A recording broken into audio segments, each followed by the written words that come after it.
Sound speed, 35. Cameras ready? Scene 2, take 1, roll B, 10.1, sound 35.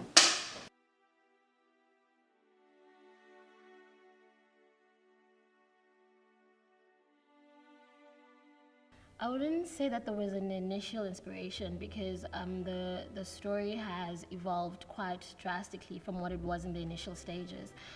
Initially, I was doing a film about multiple personality disorder, and along the lines, it evolved to what Run is now. And I think then the inspiration just sort of came along the way, and then I found myself getting inspired by different things that I didn't think I would get inspired by, surrealistic paintings. And this story sort of came from that. The first draft is a standard, I won't lie. But the story evolved and I got to understand more. Wrote a lot of assignments on notes, and got the standards. When Snare had a very sort of loose grasp of where she wanted to go. It was very clever, and that kind of drew me into it, and I was like, wow, this is intriguing. After some workshopping with the crew and working with the actors as well, she managed to fine-tune it quite significantly, and I think final product I was very, very happy with. My first impression of when I first read the script was, how are we gonna do this actually? Because it had different things, and half of the things I thought that they're just impossible to do. But as time went, the director just clarified everything, and from there it was an ongoing process, and I find it very interesting and actually very pleased to produce this one. The reason the film is called Run, yet you do not see any people running in it, is because we utilized run as a title in a metaphorical sense.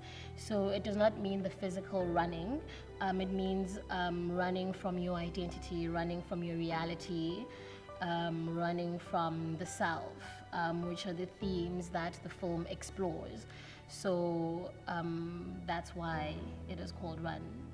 But don't really expect to see people actually running. So it gets you in your thoughts and in your brain and makes you think and wonder, and then you see all the things that you run from that are mostly within yourself. Hi, my name is Sibogiseni Shezi, and I play 6 characters, namely Nelly, Bougie Snob, Crazy Bitch, Stoner, Prisoner, Sweet Girl. My toughest challenge has been playing 6 characters.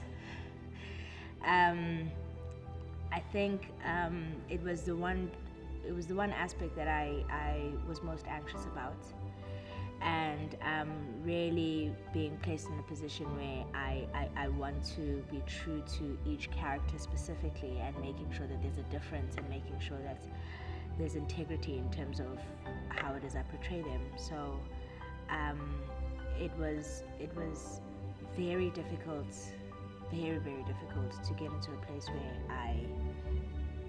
I stay true to them and deliver a performance that I'll be proud of. Hi, my name is Jake Linferner, and I played the character of Jake Jeffries in the film for Run.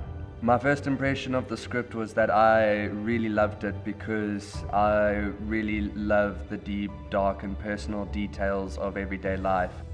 The character for Jake Jeffries, aggressive, lost alcoholic, and to have a script that was so dark that I could relate to myself on quite a deep level, even though I've never lived a single moment of it, was very touching for me. The editing in this film was quite challenging, but it was a great experience because I got the opportunity to play around with different types of transitions and play around with very cool shots, I must say. For this film in particular, we were quite transition focused, so we had to make shots that took into consideration that these would be used for transitions. So I'd say from that point of view, and then obviously from a lighting point of view, it was quite important. It has like a very dark kind of, tinge to like feeling towards it. The biggest challenge was cutting down the film from 16 minutes to like 10 minutes.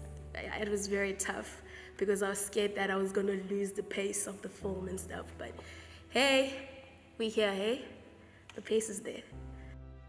Doing the soundscape, it was a lot of fun because it's an experimental festival, so I kind of got a chance to challenge myself personally. And we're going for kind of claustrophobias, and my own inspiration for the soundscape was actually David Lynch and his work with particularly Eraserhead.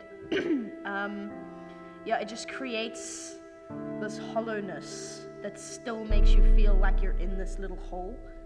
And it also it brings the two worlds together, but also brings them apart. It's kind of contradictory in a way, but it was a lot of fun to do, and yeah. Honestly, I feel like this set was one of the easiest I've ever been on. Everything seemed to run pretty smoothly. The cast and crew were amazing. We were working with who I feel are some of the most talented actors at AFDA, and with some of the best crew. And I am very privileged to be able to work with them. Run, coming soon. Coming soon. Coming soon. Coming soon. Coming soon. Come soon. Coming soon. 16th of June. Beat it. AFDA Experimental Festival. 3, 2, 1, And that's a wrap.